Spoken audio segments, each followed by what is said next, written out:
Young Professionals. The Pensacola Young Professionals, or PYP, is a civic organization that's dedicated to being a catalyst for positive change in the Pensacola Bay Area.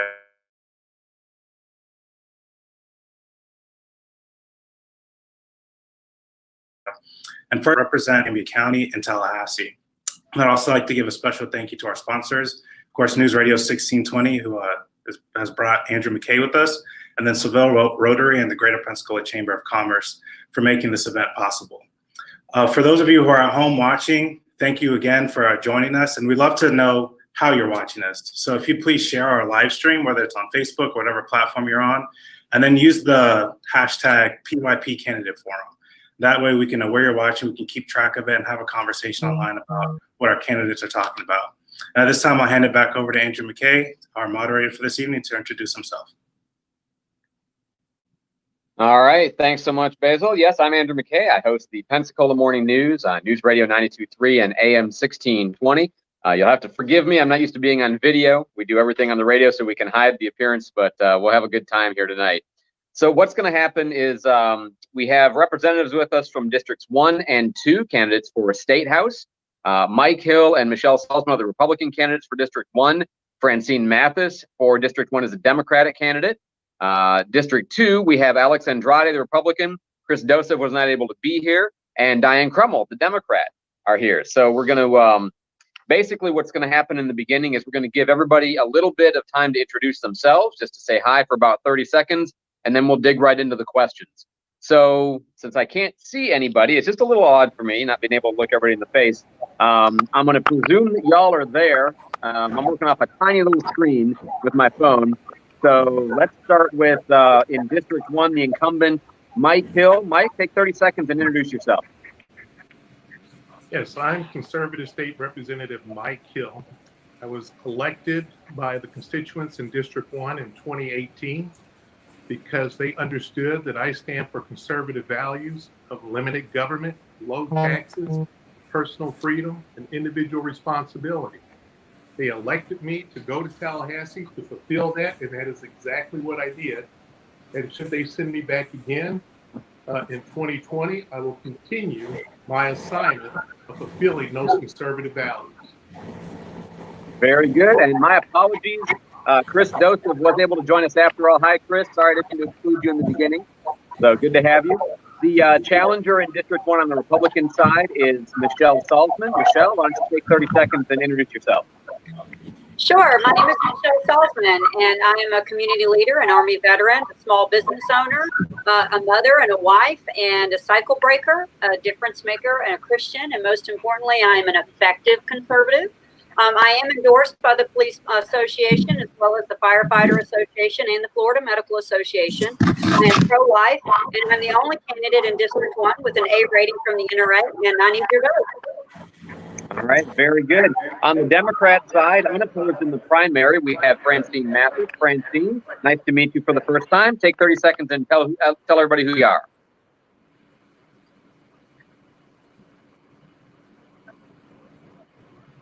Is Francine there? Did we check her before on the audio? I think I'm breaking up. Am I okay? Can you hear me? You're good now. Go ahead. Okay. All right. My name is Francine Mathis. I am running for State House Representative for the Democrat for District 1. I have been endorsed by the Environmental Caucus. I am a small business owner as well. I have fought with the Wedgwood area for over 8 years to try to get landfills closed down, to try to get the water back right. I'm a candidate that cares about the people. I have lived in this district all of my life, so I know the issues, I know the concerns, and I'm just ready to go to Tallahassee and fight for the people.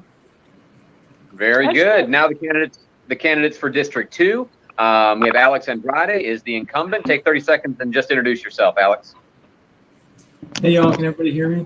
I just need to make sure I did make the sound check. But my name is Alex Andrade. I'm the Republican state representative from House District 2. I was elected in 2018, and I've been blessed to serve in a pretty tough time here in Northwest Florida. In my first 2 years in office, I brought back a record amount of funding for infrastructure and water quality. I've passed some of the most conservative pieces of legislation and policy initiatives across the finish line. And I'm excited to get back to work this fall to help address the issues being caused by COVID-19 and the issues that we're facing in our environment today. All right, very good. Also from District 2, the challenger, Chris Dosev. Chris, welcome. Tell everybody about yourself for a second. Yes, hello. I'm Chris Dosev. I'm a resident of East Hill. I received my wings here back in 1986 with the Marine Corps as a Naval Flight Officer. Spent 10 years on active duty. Flew during Desert Storm and returned and became the Marine Officer Instructor at Northwestern University. I'm a small business operator. I've been running a small real estate development firm for the last 25 years in Chicago and here also in Pensacola. My wife and I have been married for 34 years. We've got 8 children, 3 sons and 5 daughters. 5 of our children already completed college at the University of Florida, and 2 of our sons are currently serving on active duty in the United States Marine Corps. Hoping to get your vote based on my experience, my knowledge, and my care and commitment to this community. All right, very good. And finally, we have Diane Crummell. Diane, welcome to the forum. She's the Democratic candidate for District 2. For District 2. Diane, tell them a little bit about yourself. Yes, I'm a lifelong resident of Pensacola. I graduated from UWF, owned my own successful business for more than 35 years. I've been the voice of the people for countless local meetings. I led the movement known as Save Pensacola Beach that stopped the privatization of our beloved beaches. I have a track record of getting things done and working on behalf of the people. I have the mental, ethical, and moral character necessary to deal with the most pressing problems this nation has faced since the Great Depression. Very good. Welcome to all of our candidates. And before we get started, I just want to take a moment and say, I appreciate that you all run. You make our democracy thrive. It's a courageous thing to run for office, and it's difficult, unpleasant, especially this year. So thank you all for putting your hat in the ring and trying to become a representative. Now, some of you already addressed this in your opening remarks, but I wanted to give you a little bit more time. The general format we're looking at is 40 seconds at a time. Obviously, it's a little hard to see the timer that anybody might be showing, so do your best. Just for a moment, tell us who has endorsed you, and just maybe give us an idea of who is supporting you with official endorsements. I'm gonna try my best to rotate as we go around. If I fail, please forgive me. But again, we're gonna start over in District 1 with the incumbent Mike Hill. Who endorses you?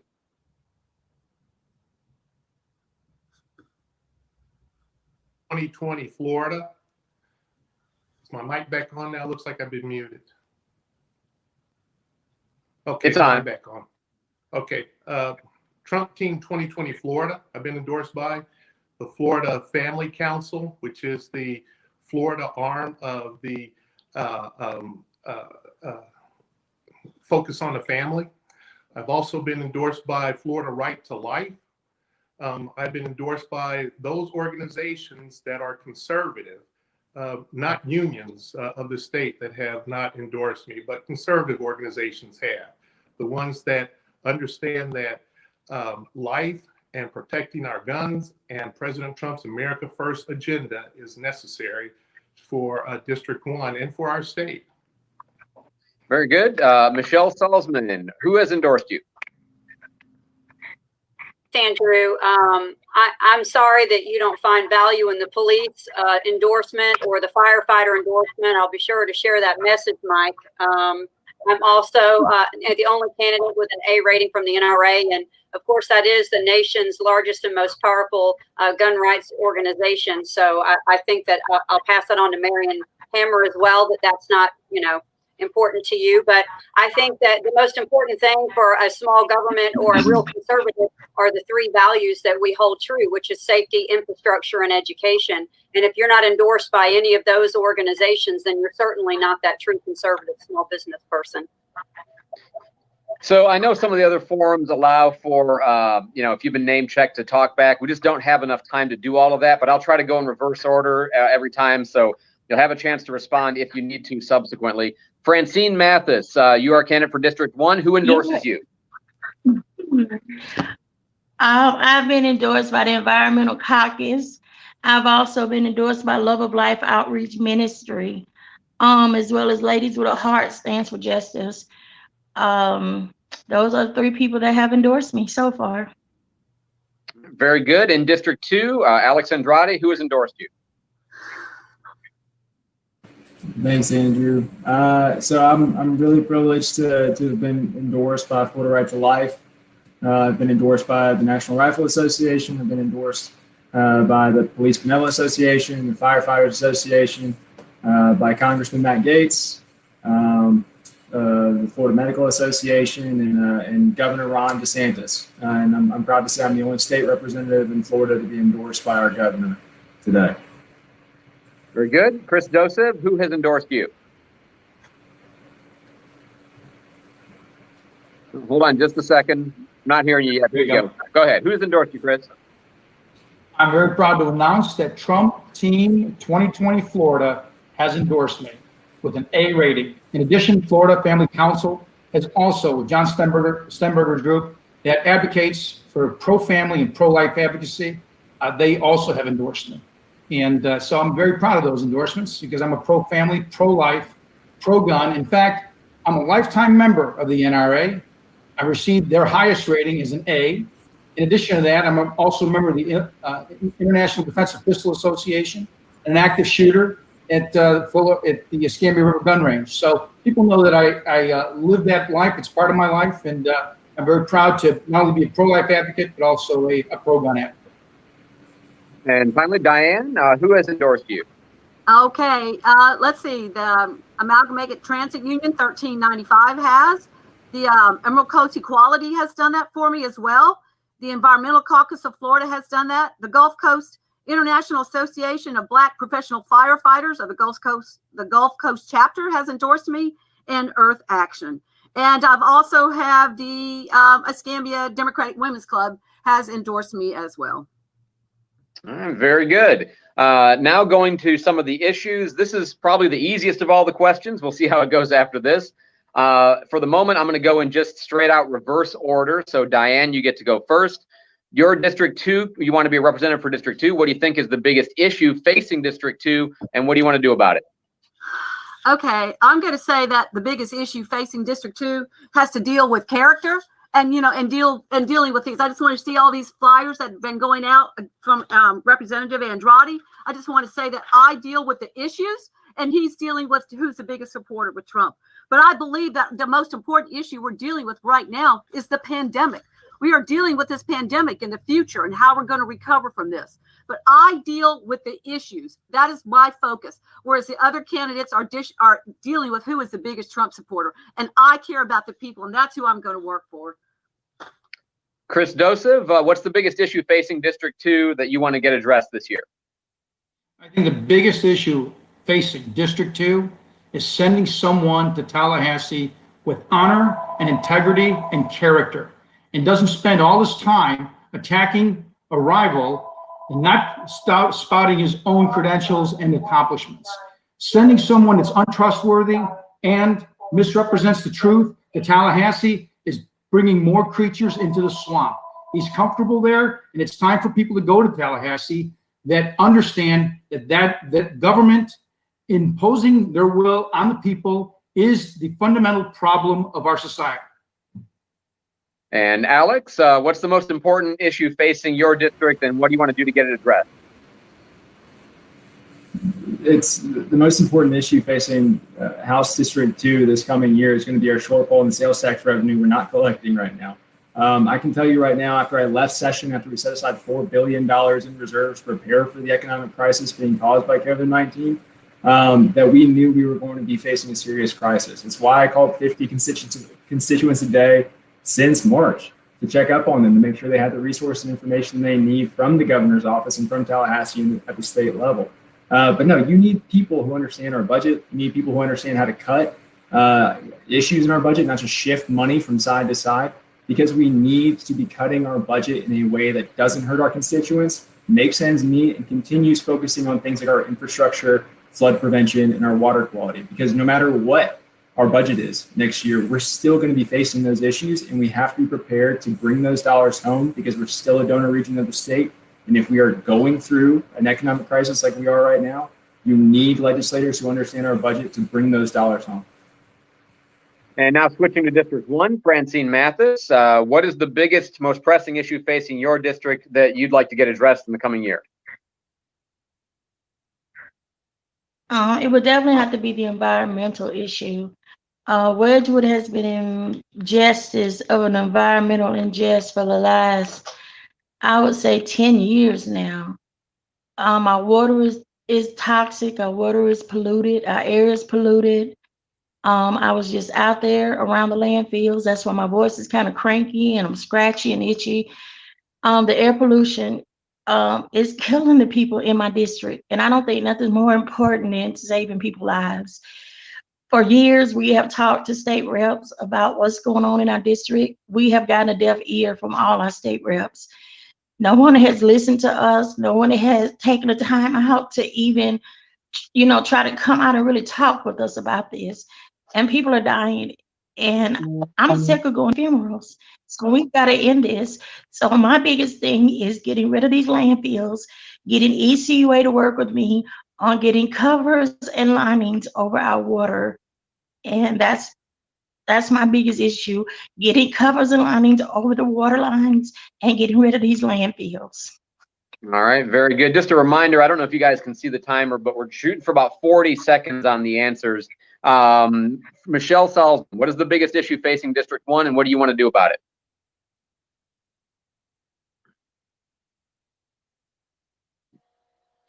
I would have to say that, agree with Alex, it is definitely going to be the budget. With our lack of sales tax revenue, we are going to have to be really creative in what we do cut in order to make sure that we maintain that balanced budget.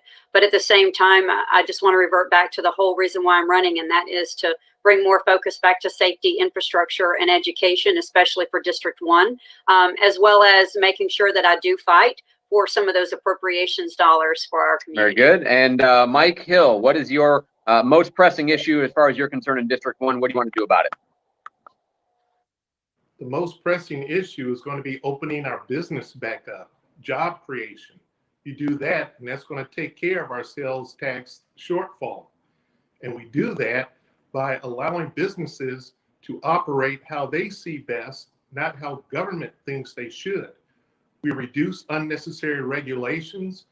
We reduce and remove as many licensing fees that we can, and we reduce taxes on our business. Escambia County is one of the highest tax counties in the state, and we need to fix that. You do that, jobs will be created, and people will be able to work. And all right, very good. We're going to run into a little bit of a time oddity because we're supposed to take a break at 6 o'clock at the top of the hour. So I'm going to start this question, and well, hopefully we can get through at least one district's worth of answers. Otherwise, we'll have to continue it after the break. But the next question we're going to start in District 1. This time we'll start with Michelle Salzman. She hasn't gone first yet. Michelle, what's your definition of success in Tallahassee? Oh, thank you. That'll probably be one of my favorite questions. I would say success is the ability to work with your fellow legislators and get something done to bring some real results back to the community. It's important that we have somebody that is effective and not just cheerleading for a cause. I feel like we could really get some good stuff done if we have somebody over there that's willing to work with the other constituents and not just sit, in their own silo. All right, very good. And Mike Hill, what is your definition of success in Tallahassee? Success in Tallahassee is doing the only thing that we're supposed to do when we go to Tallahassee, and that is pass a budget. And I would like to see that budget shrink instead of growing. It's growing each year, which means more of a burden on our constituents. What I'd like to see instead is less taxes, lower government, smaller government, individual responsibility, and personal freedom. That's what I like to see done for my constituents. That's going to make the entire state better. Very good. And Francine, what I'm going to have to do is pick you up after the break. We have a hard break here in about 15 seconds. I'm Andrew McKay. I host the Pensacola Morning News from 5 to 9. You're listening to News Radio 92.3 and AM 1620 and the Pensacola Young Professionals debate forum with our District 1 and District 2 House of Representative candidates in the state of Florida.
All right, I think we are back on the air again. We're all learning how to do this on a different platform and over the air and everything else. But my thanks to PYP for putting this all together. I think we're ready to take some questions for all of the candidates for District 1 and District 2 for the State House from Olivia McNally, who is with the Seville Rotary. Olivia, are you there? Yes, I'm here. Hello. Yeah, go ahead. Thank you, Andrew. Hi, everyone. I'm Olivia McNally, Seville Rotary President and a founding member. Rotary is an international service organization whose purpose is to bring together business and professional leaders to provide humanitarian service and to advance goodwill and peace around the world. It is a non-political and non-religious organization open to all. Rotary International is the world's first service club organization and has more than 1.2 million members in 33,000 Rotary clubs in over 200 countries worldwide. The greater Pensacola area is home to 12 Rotary clubs, with the oldest being over 100 years old. Seville Rotary is the newest Rotary club in Pensacola and was founded to reach a new and different audience. We celebrated our 10th anniversary last spring. Our regular meetings are held Tuesday evenings at 5:15 p.m. at Seville Quarter in Rosie O'Grady's and by Zoom. We also have regular service projects and socials. Some of the not-for-profits that have benefited from Seville Rotary include Boys and Girls Club, Capstone, eCare, First Tee, Gulf Coast Kids House, Junior Achievement, MANA, and United Way. We also partner with West Pensacola Elementary. We have spent countless hours volunteering with these organizations. It is through these efforts and donations that Seville Rotary makes our community a better place to live, play, work, and grow. Our signature event is Arrogant Steak Cook-Off, typically held in October. That event allowed us to put $30,000 back into the community last year. We are still determining what, if any, kind of event we will be able to have this year next spring. Rotarians guide the things we think, say, and do by the four-way test. Is it the truth? Is it fair to all concerned? Will it build goodwill and better friendships? Will it be beneficial to all concerned? And in your number 5, we've added, is it fun? The Rotary theme this year is Rotary Opens Opportunities, and we've had some changes to the regular weekly meeting format. The best place to follow and get information on our weekly events is our Facebook page. You can follow us at facebook.com/Seville Rotary. We have collaborated on the candidate forum several times now with PYP and News Radio 92.3. We appreciate the opportunity again this evening. Thank you all for joining us. So, to my questions, Andrew, do you tell me who to start with?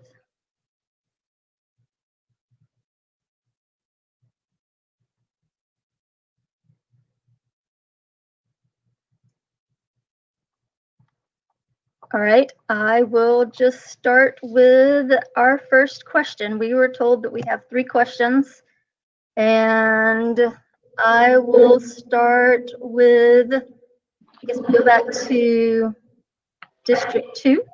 So. And yes, I know we still need to finish up the first question with the other candidates. We'll get to that as soon as Olivia is done with her stuff. Sorry about that.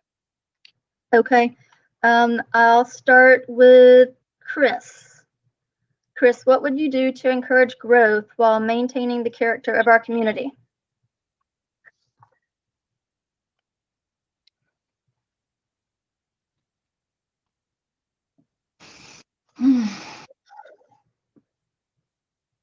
We can't hear you. We need to unmute Chris. There we go. Now? Yes. Okay. Great question, Olivia. I think the first thing we need to do is address infrastructure issues. You have a lot of Pensacola that's still under septic. You have roadway problems north of Pensacola, and those kinds of things are fundamental responsibilities of state government.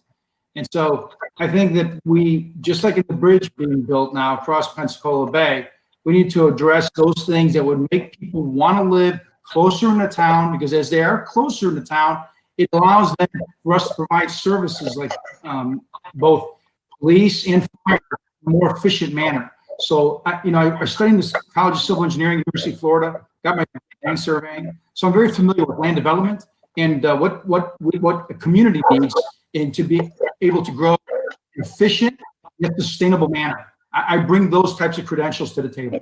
Thank you. Same to you, Diane. What would you do to encourage growth while maintaining the character of our community?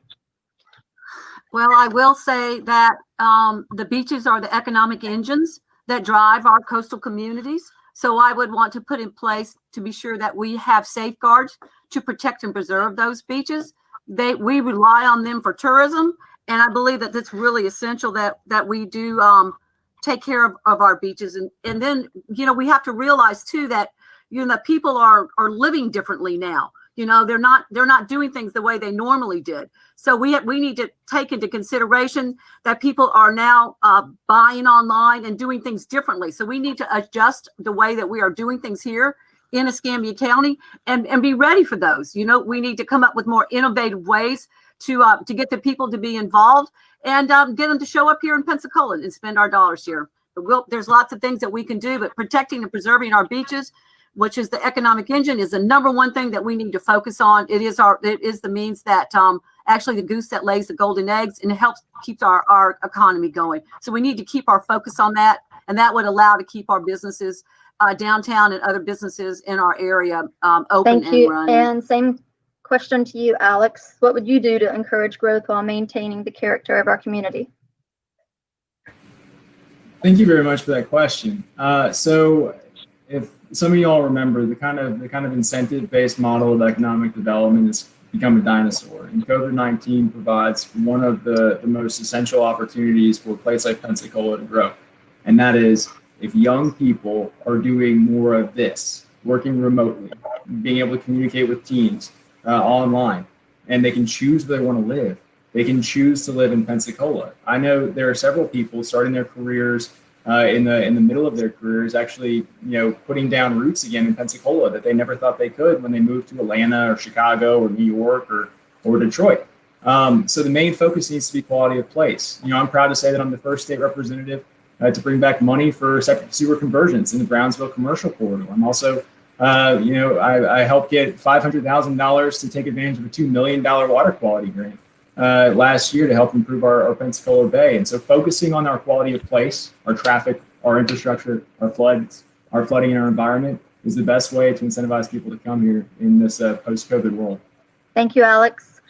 All right, and now to Francine. What about you? What would you do to encourage growth while maintaining character?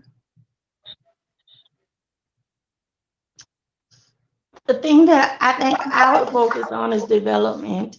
There is a lot of land in the northeast, in the north side of my district that really need to be developed. I think if we do more development and we give more educational opportunities to people, that will keep the people here in Pensacola. There's a lot of young people that get really good education right here, but because of the lack of development, the lack of jobs, they leave. They do go to Atlanta. They do go to Texas. And I think if we were to do more development in District 1, give more educational opportunities, that we will be able to keep the growth in our district and keep the people in Pensacola, and even bring people from Atlanta to Pensacola. And that's what I think. All right, thank you. How about you, Mike? I'll repeat it again. What would you do to encourage growth while maintaining the character of our community? Well, I would use a recipe that we know works to cause economic prosperity and growth. And that's lowering taxes, reducing unnecessary fees, and getting rid of unnecessary regulations. That will attract businesses to the area. We would then have to rely on the county commissioners to come up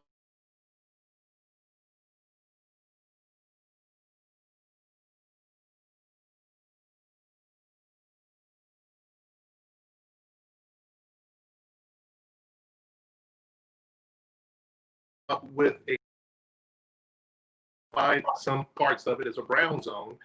We can bring in businesses that want to invest in doing that by setting up manufacturing in the area, hiring people in the area without having to take tax breaks constituent and brought the state of and in district. That's what I would do. Thank you, Michelle. What about you? What growth while maintaining the character of our important components is going to be that we have with the military, with the Navy base.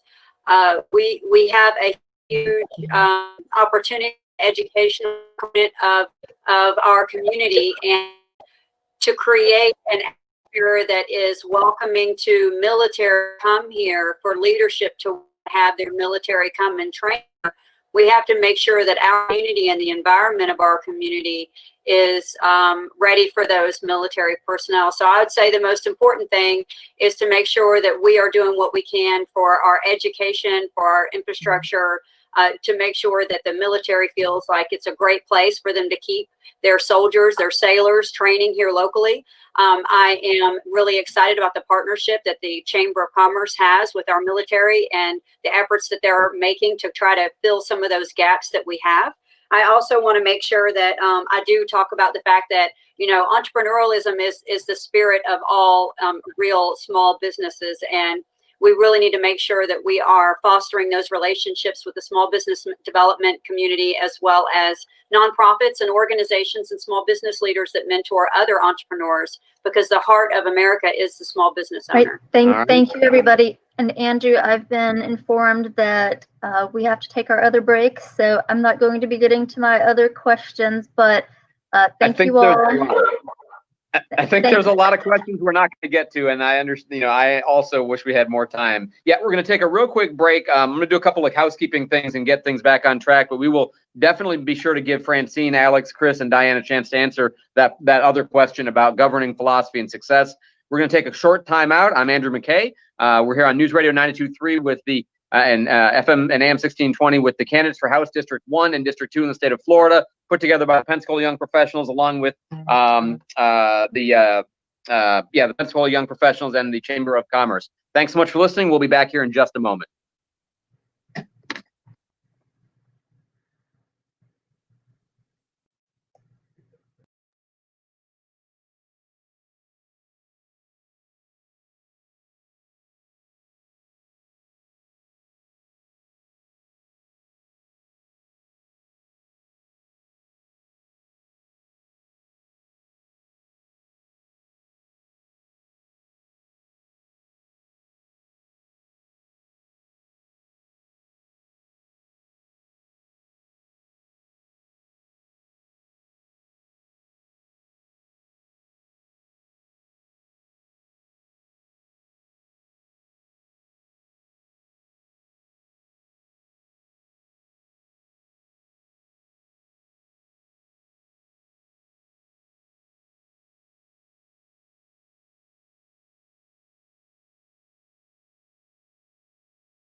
I told you losing.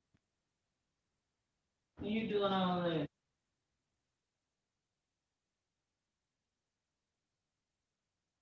I wouldn't be doing all that. I'll just stay on there until I'm done.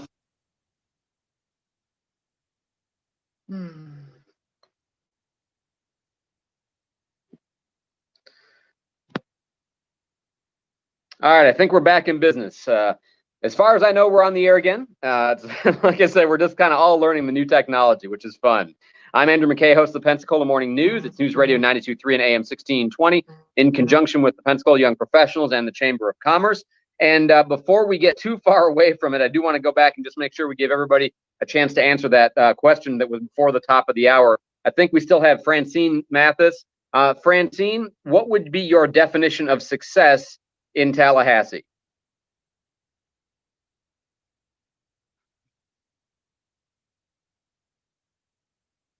We have Francine with us?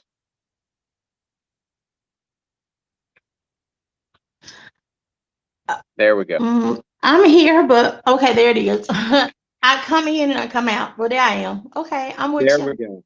Yeah, you're good. What is your definition of success in Tallahassee? This is trying to finish up that first round of questions from the beginning of the show. Oh, well, my meaning of success in Tallahassee is to get some bills passed, to not be the biggest loser in Tallahassee in the session and not get any bills passed, and to get some issues and concerns knocked out that my constituents would like to see, get solved. There's a lot of issues in District 1 that has been overlooked for several years that no one has even tried to look at or even discuss. So I don't want to just discuss them. I want to solve them. And I want to get the bills passed that's going to solve those problems, and that's going to make a better district, a more productive and progressive district for District 1. So that is what I would like to do.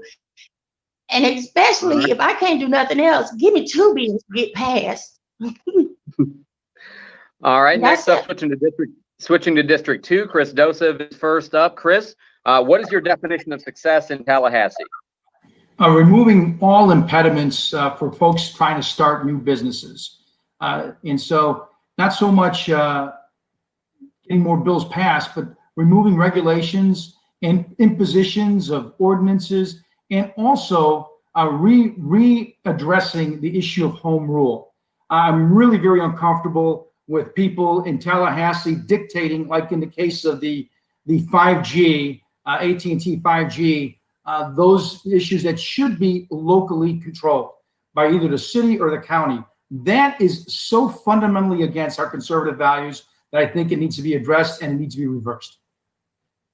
Very good. I think Alex is next. Alex, what's your definition of success in Tallahassee? Well, everybody knows that the state has the broadest jurisdiction of any governmental body. So when you say your definition of success, it can mean a lot of different things, but my definition of success is that I keep my promise to my constituents. That I'm the most responsive state representative I could possibly be. That I move the conservative causes that I tell constituents I'm fighting for to another step in the right direction. That I make sure that as many of the tax dollars that are being taxed from our local citizens is coming back in a good, useful manner. Did I make sure that the taxes that we were actually assessing on Floridians was the proper amount? Florida is the freest state in the country. I'm so incredibly proud of the fact that we passed the most historic deregulation bill in Florida history this past session. So as long as we're moving those conservative needles forward, the ones that I am so proud to champion in Tallahassee, and as long as I'm being a responsible steward of the taxpayers' dollars, I'm proud of the work I'm doing in Tallahassee. And finally, Diane Crummell in District 2. What is your definition of success over in Tallahassee? Well, I can tell you that success in Tallahassee is not just cutting a budget. That definitely is not the answer. I believe that success is when you work on shared ideas that works for everybody and not just a select few. And I believe that, we need to get out there with the folks, and I know how to get things done. I've had 30 years of experience working out there in the community. However, I can tell you success is not when you have 300 deaths, today just from COVID. And we have an unemployment system that doesn't work. I don't consider that success. We need those things fixed.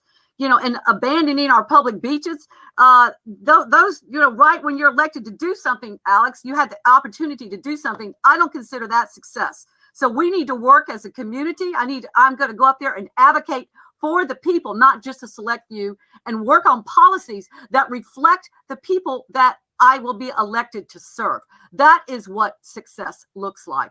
It's working for the people and being an advocate for them, listening to them, and then creating and developing policies that reflect the will and the needs of the people. Very good. And just a reminder kind of to all the candidates, I know on your screen it shows a little kind of 10 seconds and time's up. Just kind of do your best, please, to keep within those margins. That'll allow more people to speak and more questions to get answered. I think we've got a video now from Ray Walker with the Chamber Policy Committee, if I'm not mistaken. Y'all want to go ahead and play that video for us? Good evening. I'm Ray Walker, Vice Chair of the Greater Pensacola Chamber and Chair of the Policy Committee. I want to welcome you to this year's PYP Candidate Forum. The Chamber is the voice of the Pensacola business community and its chief advocate. Our Policy Committee meets monthly to discuss the key issues that affect our members on the federal, state, and local levels and to take the lead on its advocacy. We are forming issue subcommittees to address key concerns in our community and engage our membership to find solutions. We are excited to be a sponsor and part of this year's PYP Candidate Forum. Thank you for joining us. Very good. And I'm going to be asking the questions on behalf of the chamber. We're going to have time for one, I think, and that's about Medicaid. And let's see, who has not gone first? I think the Democrats are due up to go first. So I'm going to start with you, Diane. Do you support Medicaid expansion in Florida, whether it's by legislature or through referendum? And do you support having a referendum on Medicaid expansion in Florida? I absolutely support Medicaid expansion. It will bring health. It will actually serve the most needy in our community, and we need this. It will. Well, let me just rephrase this. 68% of the Floridians believe that Medicaid is necessary. It will take the burden off of our small businesses and allow our businesses to prosper and do better. And when we have health care for all Floridians, especially those that are most in need of it, then, you know, we have better opportunities for businesses. Businesses want to come here and they want to, people want to come and live here and raise their families. I believe it's a better opportunity for all of Floridians if we do expand Medicaid. Very good. Alex Andrade, should we expand Medicaid? And do you support expanding Medicaid in Florida? And do you support it by a referendum or by legislative action? No. So what I think a lot of people miss in the Medicaid process is, one, where's that money going to come from? We're facing a budget crunch this year, and the state is on the hook for 40% match of every federal dollar that is coming down from DC to fund healthcare. We simply cannot afford it. It's already over 40% of our state budget. We're facing one of the biggest budget crunches in Florida history, and we just don't have the money. What we should be doing, however, is making sure that the state of Florida is not subsidizing Medicaid.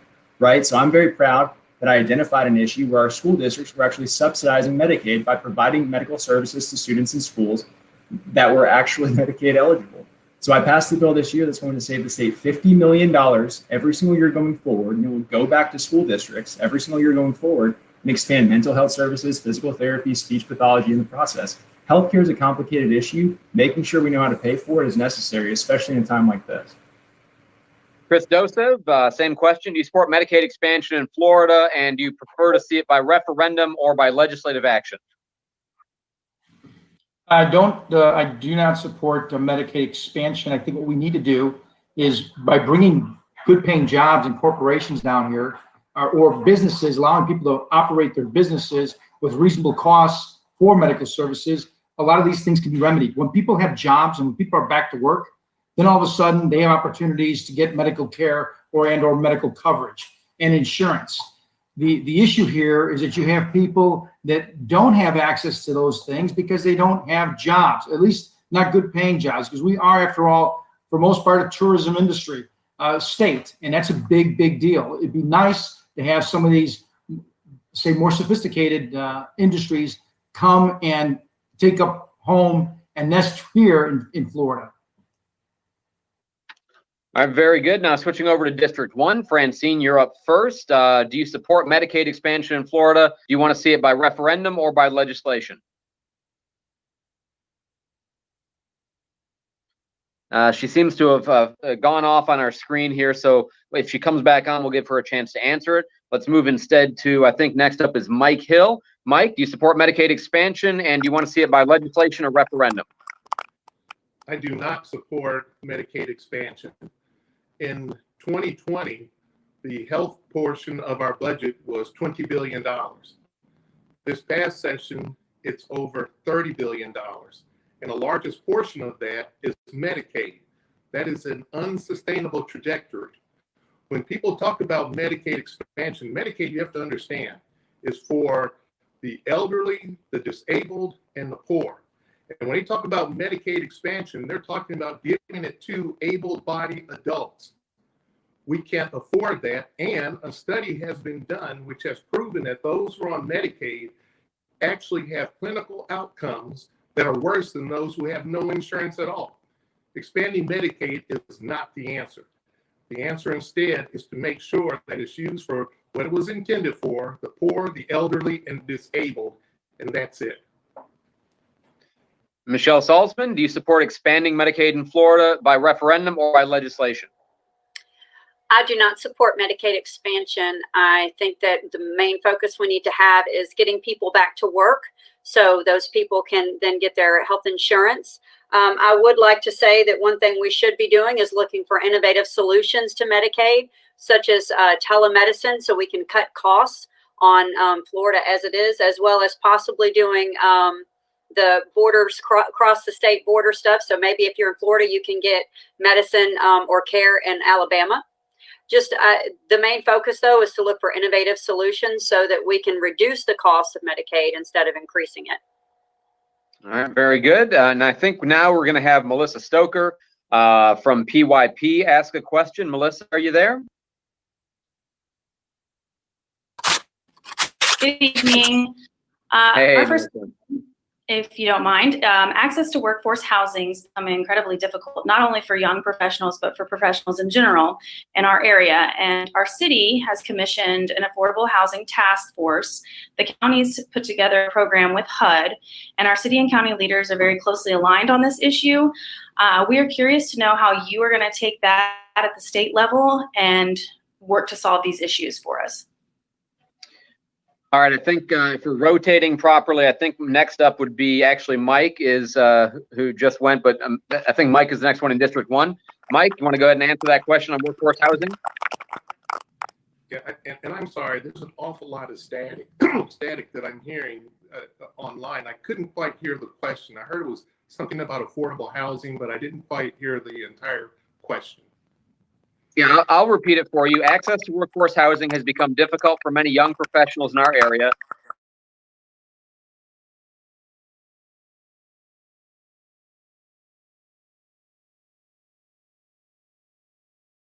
To continue solving these problems. But the first thing I would do is make sure that government doesn't get in the way. Whenever you find that there's a housing shortage or there's a shortage of what is called affordable housing, it's because of regulations that government have put on builders instead of letting them determine what that's going to be. When you talk about affordable housing, you're talking about being able to hold a 2 or 3 home, 2.5 baths.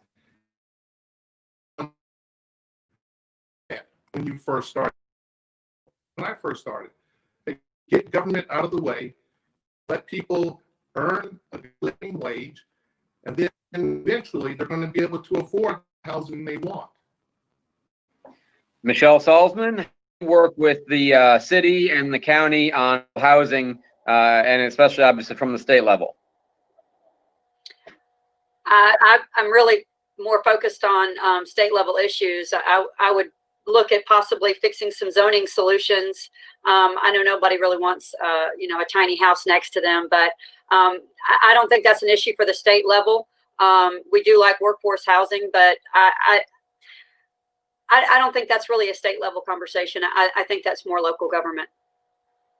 And Francine Mathis, what would you do to work with the city and the county on affordable housing issues? Oh, I'm sorry, she's not here still. My fault. Switching over to District 2, Alex Andrade, you're up first. Alex, what would you do for workforce housing and affordable housing? Well, the first thing that we tried to do before the COVID crisis struck was not sweep the Sadowski Affordable Housing Trust Fund. That's a constitutionally instituted trust fund where a certain amount of doc stamps is actually funneled through to help people stay in their homes or help first-time home buyers finance those homes. But no, the government should not be in the business of picking winners and losers. The market should be able to respond based on demand. So long as we're not getting in the way, so long as our insurance regulations aren't causing unreasonable spikes in insurance, our regulations of things like our utility companies is not overly burdensome, there are going to be enterprising contractors and enterprising developers who will try and take advantage of specific markets at specific price points. So the government does need to get out of the way. I'm proud of the fact that I'm considered one of the subject matter experts on construction litigation in Tallahassee right now, and I get to work on continuing to drive down those costs and those construction costs for first-time home buyers. And Chris Joseph, regarding affordable housing, what would you do to help the city and the county have better affordable housing, workforce housing? First thing we need to do at the state level is remove all the monies that are going to the state from our communities. They don't need to be going there to come back to us.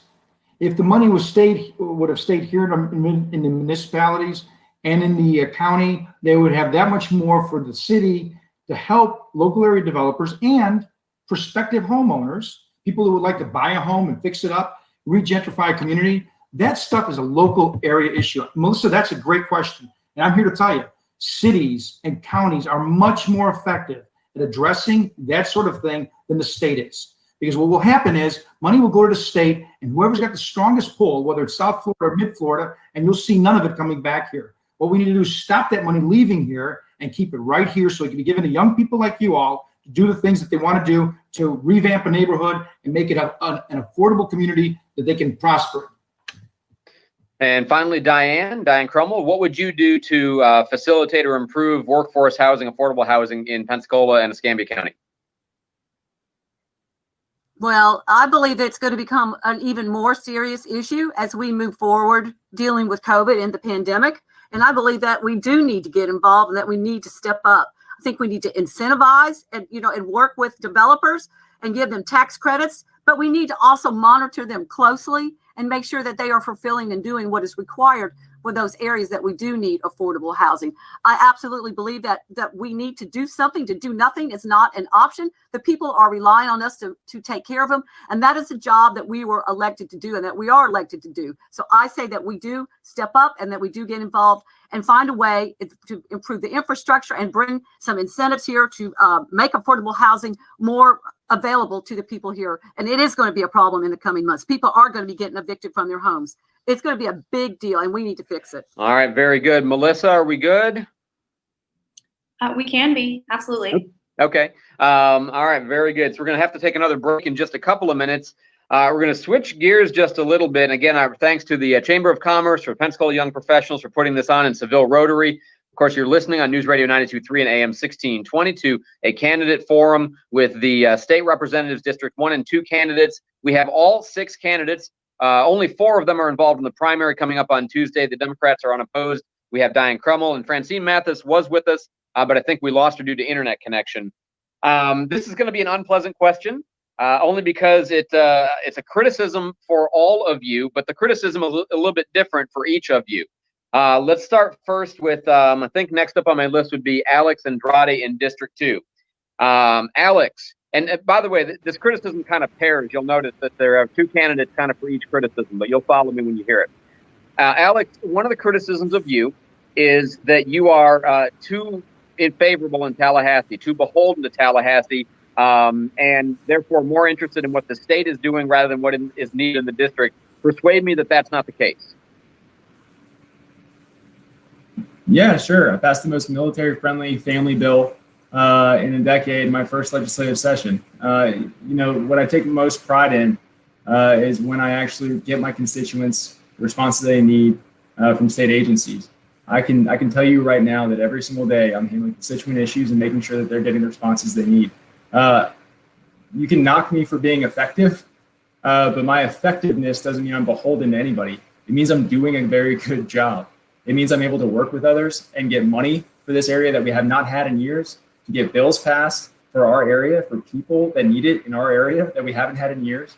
So no, I leave Tallahassee on Thursday, I come home, and every single constituent who's ever picked up the phone when I've called in to check up on them will tell you that I care deeply about the people of my district, and the only reason I'm running is because I know I'm the best for this job.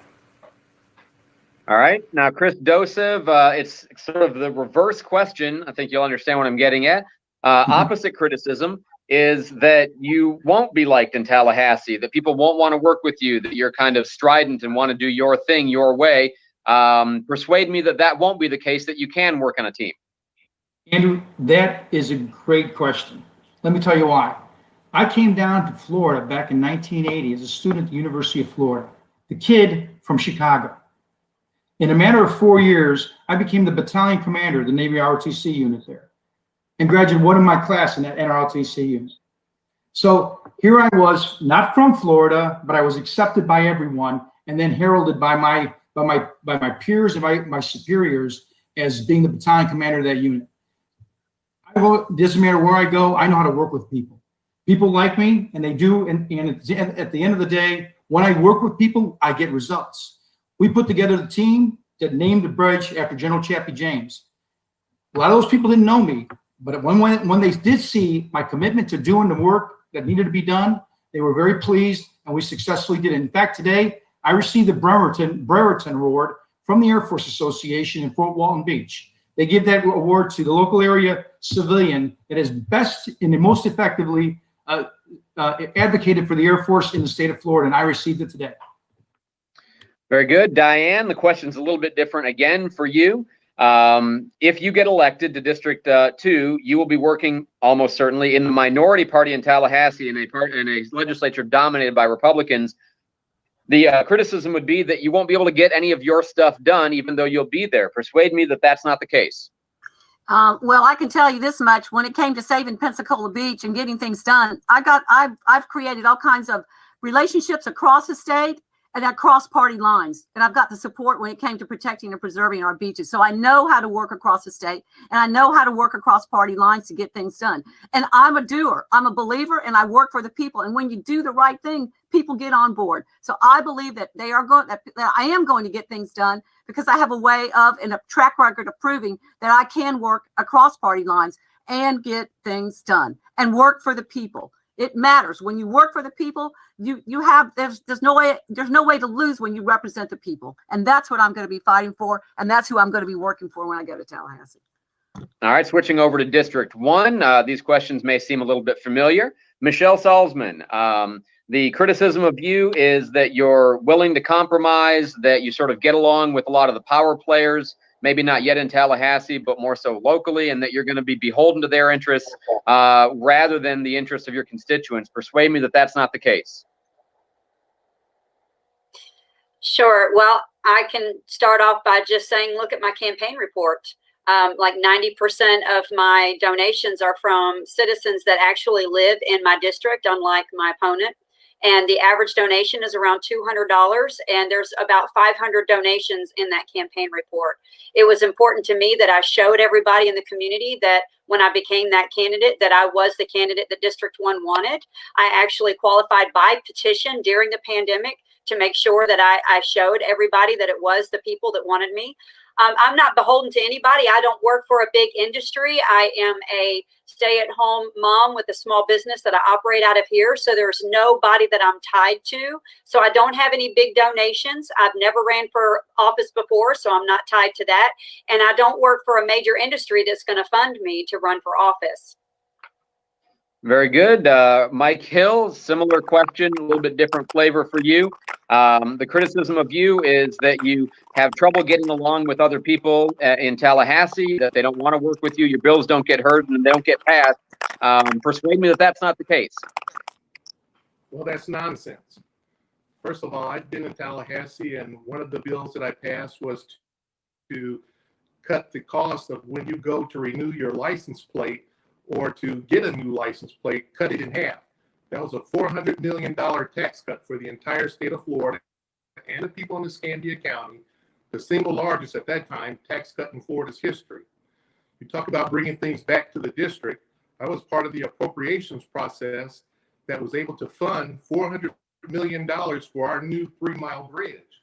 I was part of the appropriations process that is funding the construction work that you see on a 9-mile road and on Highway 29 and on Beulah Road. So this nonsense that is going around that Mike can't work with people in Tallahassee is just that nonsense. I'm bringing all kinds of things back to this district, including voting for giving our teachers pay raises so that they are now one of the top 5 teachers being paid in the nation. That's a pay raise for all the teachers in Escambia County throughout this state. I have a good record of working with people in Tallahassee and will continue to do so when I'm reelected. And finally, I think we have Francine Mathis is back with us. Francine, Yeah, sorry about that. yeah, no worries. If you get elected, you're almost certainly going to be in the minority party with very little political power in Tallahassee. That may mean that you're not going to be able to get any of the stuff you want done. Persuade me that that won't be the case. Well, I have been to Tallahassee several times lobbying about direct file, also the environmental injustice. I have made some ties with some people in Tallahassee. So I know that I do have the people there that does respect and know, and they are about the same things that I'm about, and that's fighting for the people, and that's doing what the people needs for you to do to make a more progressive and productive district. So I do feel like I have the power and the fight and the will to go to Tallahassee and get done what needs to be done. Um, I'm kind of like what Michelle said. I don't have these big industries that I got to prove anything to and that I got to make promises to that I know I'm not going to do because it's not conducive to my district. So I'm not like Mike. I haven't been there for years and made promises that I know I wasn't going to keep. I'm someone new, someone ready to fight, and somebody that knows what needs to get done and who's ready and willing to get it done. Very good. That's going to conclude this segment. We're going to take another quick break. I'm Andrew McKay. We've got the candidates for District 1 and District 2 for the state legislature. That's Mike Hill, Michelle Salzman, and Francine Mathis in District 1, Alex Andrade, Chris Dosev, and Diane Crummel in District 2. This is all being put together by PYP in conjunction with News Radio. We'll be back in just a few minutes. Stick around.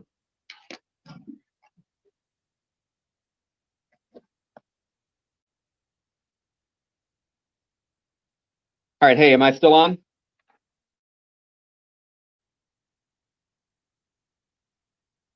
Hey, am I still on, y'all?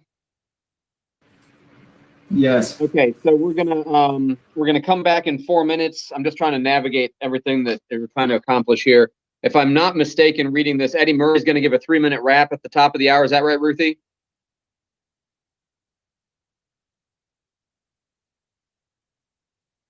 Ruthie may not be on.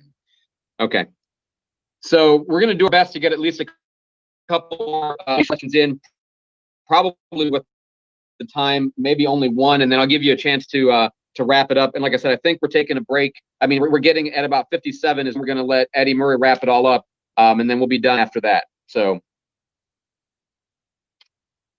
me just check one thing real quick.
All right, we are back. I'm Andrew McKay. It's News Radio 92.3 and AM 1620. Final segment for the Pensacola Young Professionals Forum with the candidates for State House District 1 and District 2. We're still trying to hew to that 40-second per answer kind of format. Question that's a kind of one of our first real policy questions of the night. Every year, guns are a contentious issue. Democrats are trying to do things. Republicans are trying to do things. The difficulty of getting them passed, we all know. I'm just going to give everybody a chance to say this. If you could get one bill passed that you plan to try to get passed this year or help get passed, tell me the one you would like to see and persuade me that you can actually get it done. Let's see. I'm not sure who to start with first. Let's start in, I guess, District 1. Let's give Francine a chance to go first. Francine, tell me about a gun bill that you'd like to get passed and persuade me that you can actually get it done. I would like to get a bill passed to where we up the age limit of getting guns. And how I can get that persuade is by just showing them the number of gun violence that we've had with young people in my district. We've had a lot of killings. We just had one where a 19-year-old boy just shot a 17-year-old girl. So it's time for us to get a little tougher on these gun laws and bills on the age limit. And I know some people may say, well, if you're 18 years old and you can go into the military and shoot a gun, then why can't you get one, out on the streets? Well, in the military, you're trained by professionals to shoot those guns. When you buy them from the store and you use it here, you're not trained by professionals. So I know that that's a bill that I can get passed because I can show the amount of people that have been killed by young people that has been able to carry a concealed weapon. And I can show the lives that they have taken. So that is going to be the bill that I would like to pass when I get into office. And by the way, just a clarification question. Do you have a target age in mind? You didn't say one. Do you have an age you want for the minimum to purchase a gun? Yes, I'm looking at 25. I think Okay. 25. I just think that 21 is still growing. That's fine. I'm not to cut you off, but I don't want to give you too much compared to everybody else. You didn't say that, and I was kind of curious what that would be. Michelle Yes. Salzman in District 1, persuade me of a bill that you want to pass related to guns that you think you can get passed. I think one of the most egregious bills would be, or parts of that Marjorie Stoneman Douglas bill would be the red flag laws. I think that I don't think we should have the red flag laws. I think that we should repeal that. There are so many things that we could be focused on for our safety of our people, and it certainly isn't laws on law-abiding citizens. Anything can be used as a weapon, and a gun just happens to be one of them. I would work across the board with all of my fellow Republicans and try to get that passed. I mean, all of us agree that it doesn't belong on there, just like a lot of other things. And unfortunately, it was just added to a bill in a time where everybody was operating off of emotion instead of off of, common sense. And hopefully we can work together to get that repealed. Very good. Mike Hill, tell me a gun bill that you think you can actually get passed this year, that you want to get passed this year. Well, I actually filed a bill to repeal 4 parts of the unconstitutional law that was passed after the Parkland shooting. It raised the age of who can purchase a long gun to 21. An 18 to 20-year-old cannot. It imposed a 3-day waiting period when you go purchase a weapon. It banned the buying or selling of a bump stock in Florida. And the very egregious red flag laws where somebody can have their weapons and their ammunition taken away from them simply because of an accusation that has been made. All of those are unconstitutional. So I filed a bill to repeal all of those. I said a solemn oath to protect and defend the Constitution. The Second Amendment is a vital part of that Constitution. A right to bear arms shall not be infringed. And so I will file that bill again and work with my legislators, my colleagues, to get it done. All right, switching over to District 2 now. Chris Dosev, tell me a gun bill or a gun issue that you think you can get passed this year that is important to you. Piggybacking on what Mike Hill said, I believe all 4 of those provisions in the most recently passed should be amended back to where they were. I think two of the components would probably be the ones that would be most, eligible for success, and that would be the repeal back to 18 years old on the age, and also removal of the red flag laws. In the big scheme of things, you got a Republican legislature, a Senate, and a Republican governor. I think that would be in the best interest of conservatives and Republicans to defend the Second Amendment vigorously. And I believe that can be done. After all, in the big scheme of things, we have the right to keep and bear arms. And if we don't defend that right in the state of Florida for our constituency, who else could they rely on to do it for them? Alex So that's what I would- Andrade, tell me about a gun bill that you'd like to get passed this year and persuade me that you can actually get it passed.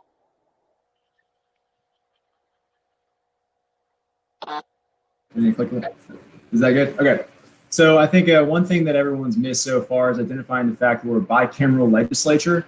And to get anything passed, you make sure that the Senate's going to get on board with it. And the senators who are in charge of the Senate this coming year were the drafters of the law that you're talking about. So the only way to get anything fixed from that Marjorie Stoneman Douglas bill is to make sure that they understand that there were some unintended consequences.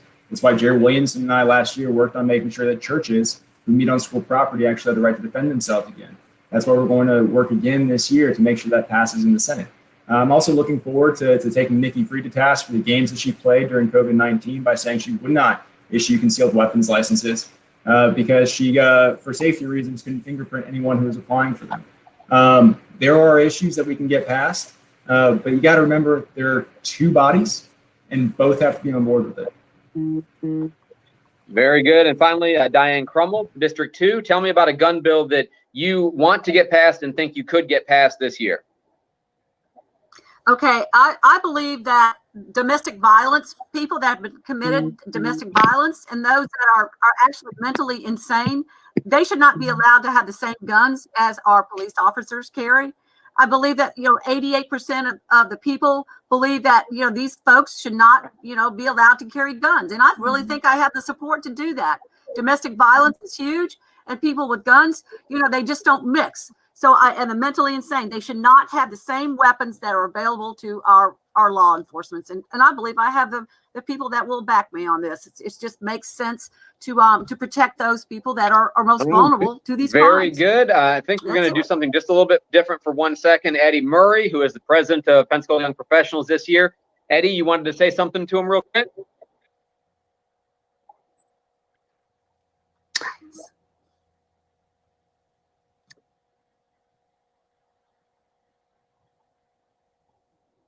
I see you, Eddie. I cannot hear you just yet. Nice COVID beard, by the way. Thank you so much, Andrew. No, I appreciate it. Hi, everybody. I'm Eddie Murray, president of the Pensacola Young Professionals. I just wanted to say real quick, thank you so much to the candidates tonight for having time to listen and tell everybody what amazing things that you can do in Tallahassee. Andrew, you rolled with the punches today, so I just want to say real quick, thank you so much. Thank you to our sponsors. We're going to be having a survey that's going to be going into our Facebook messages from PYP. So please take some time, fill out that survey. Just scroll down below. We're going to have it on there. And if you want more information on us, PensacolaYP.com. Thank you so much again, Andrew. I'm going to send it back to you. All right, that's it for us. We're out of time. Thanks for listening. We'll talk about it again in the morning. Thank you to all the candidates for participating. You guys did great bearing with